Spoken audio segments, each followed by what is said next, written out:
আমাদের ইসলামী আন্দোলন বাংলাদেশের ৫ জন প্রার্থীর রিটার্নিং অফিসার কর্তৃক তাদের মনোনয়ন বাতিল হয়েছিল।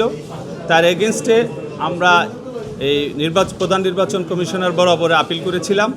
সে আপিলে আজকে আমরা 5টি আপিল মঞ্জুর হয়েছে, একটি আপিল নামঞ্জুর হয়েছে। কারো হলফনামায় স্বাক্ষর ছিল না, কারো প্রস্তাবকারী সমর্থনকারীর ঘর পূরণ করা হয়নি, এরকম ছোট ম্যাটার ছিল, যেগুলি বলাও ছিল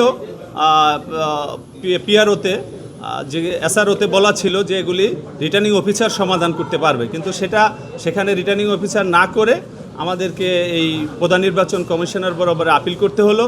আপিলে আজকে আমাদের যে প্রার্থী আছে ঢাকা 18 আসনের, তারটা সহ আমাদের 5টি আপিল মঞ্জুর হয়েছে।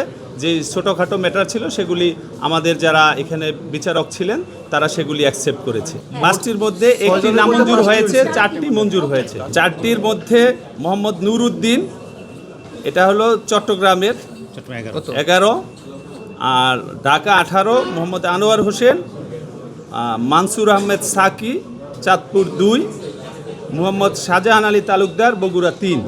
এই 4টি অ্যাকসেপ্ট হয়েছে, আর একটি নামঞ্জুর হয়েছে। একটি হলো মুজিবুর রহমান শামীম, এটা হলো বাগেরহাট 1। মনোনয়ন মোট বাতিল হয়েছে 39টার মতো। আমাদের যে বাকি আপিলগুলি আছে আগামীকাল থেকে আবার শুরু হবে, 14-15 তারিখ পর্যন্ত সেগুলি চলবে।